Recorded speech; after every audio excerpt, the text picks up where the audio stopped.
Assalamu alaikum wa rahmatullahi wa barakatuh.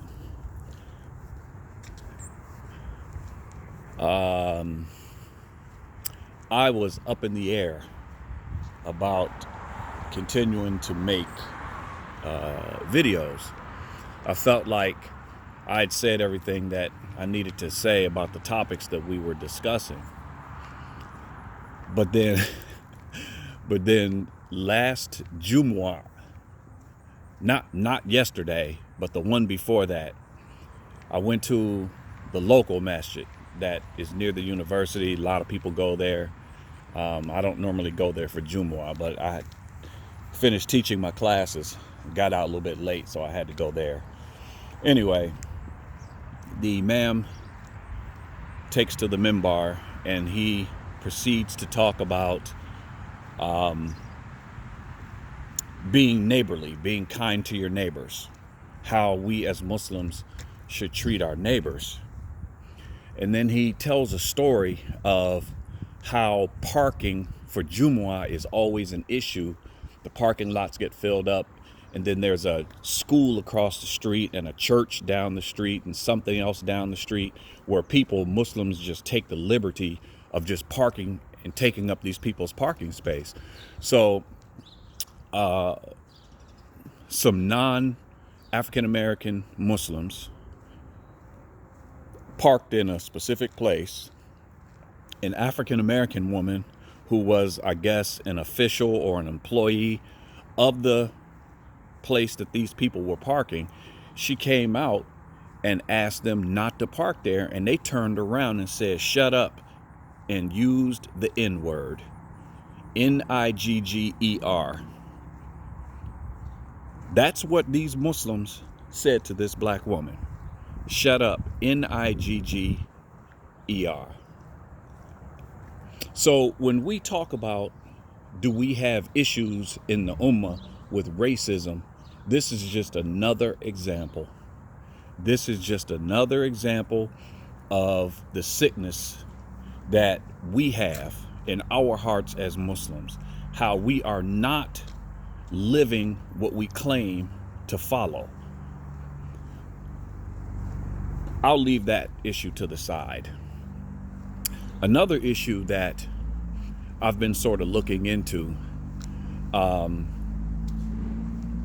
is the identity of the African American Muslim, or the African American in general. I've been doing some reading on Dr. Stuart Hall's identity theory. And he talks about how identity many times is connected to a landmass, and identity is connected to culture, and identity is the starting point for critical evaluation and understanding of self. So when you look at the African American has no landmass connection except here in America. And unfortunately, our narrative, our identity is driven many times by the media. We don't have a culture collectively that extends past America. So how we see ourselves and how we are defined and how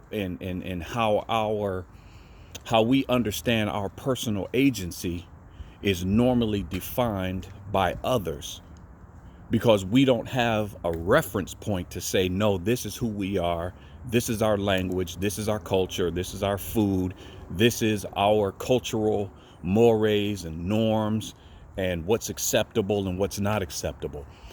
When you look at other immigrant groups who may come from whatever country, they have that cultural identity that they bring with them, and then they come together many times, and it creates a safe space for them. It creates a collective efficacy amongst themselves that extends past, I guess, the law. It extends past the cultural norms. the societal norms. They have safe spaces that they can come back and be themselves. They have a place to recharge their battery. They have people who are like them to remind them of who they are and to keep who they are pure, or as pure as possible. But African Americans don't have that.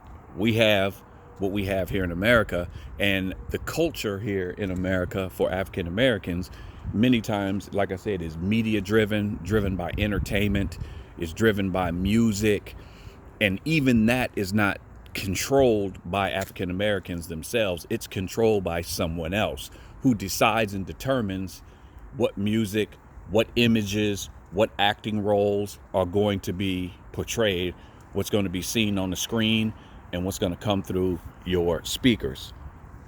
So because we have these identity issues, the African American is seemingly or ostensibly a burden. I think many times that's why we are seen as the lower hand versus the upper hand. For those of you who understand this reference, we are seen as a burden because we're not really bringing, collectively, we're not bringing to the table what the other minority groups or other periphery groups are bringing to the table. And that, this extends to economics. This extends to education. This extends to a lot of different aspects of life.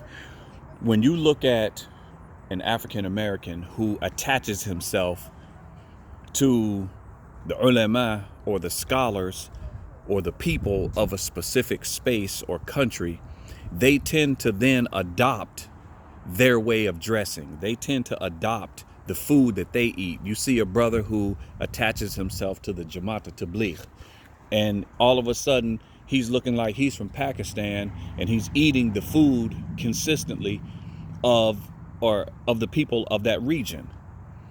When you look at him and you see him walking down the street or in the masjid, and he's dressing the way that the people from the subcontinent dress, because that's what he is identifying with. He doesn't have his own identity that's indigenous for him outside of what we have here in America.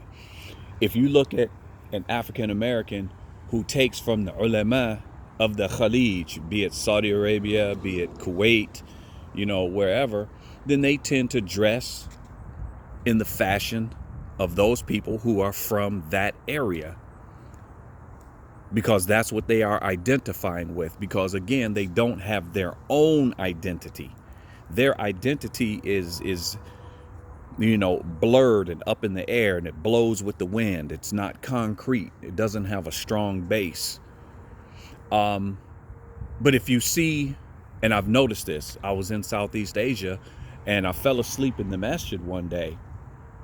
And when I woke up, there was a big Asian Jamaat Tabligh group in the masjid. Pretty big, probably 40, 50, 60 guys. And they're all Southeast Asian. When I got up to leave the masjid, they spoke to me and I gave them salams and I stopped. And when I walked over, I looked at them and none of them looked like they were from Pakistan in their dress. They all looked like Southeast Asians, but they followed the Jamaat Tabligh Tariq. But they look like themselves. When you see African Muslims from Nigeria or from Senegal or from Mali or whatever, when you see them, they look like they're from Senegal. They look like they're from Mali. They look like they're from whatever country that they are from. You can't really look at them and say, Jamaat Tabligh. Oh, okay, he takes from the ulama of Saudi Arabia or Kuwait or Bahrain or Abu Dhabi or whatever. You can't tell.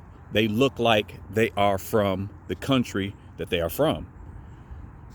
And they express that culture in the way that they treat each other, the food that they eat, when they have, children, or when they have events, they have their own way cultural way of expressing that, whereas we as African Americans really don't have that, and that's very problematic.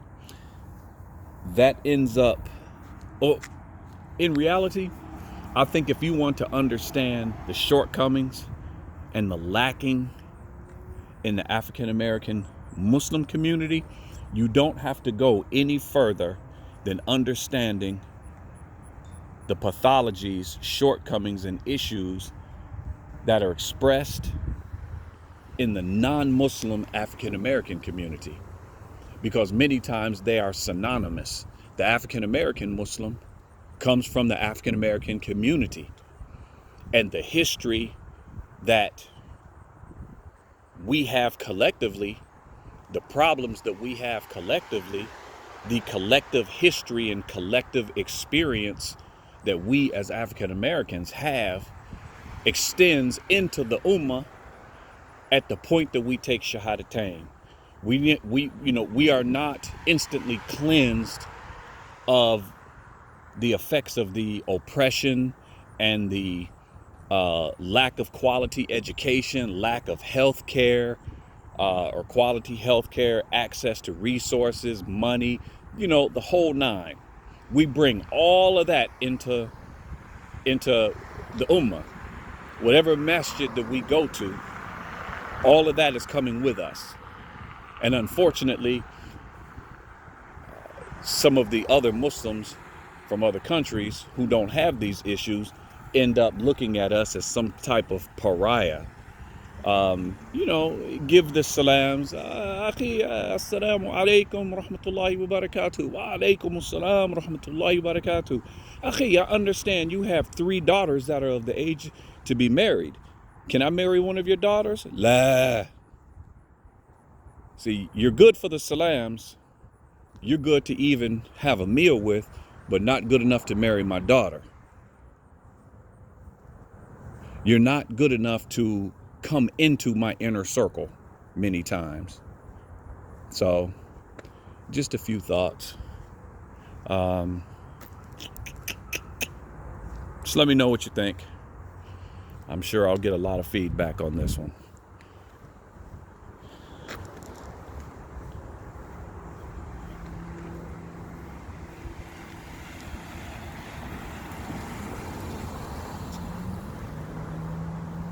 Assalamu alaikum wa rahmatullahi wa barakatuh.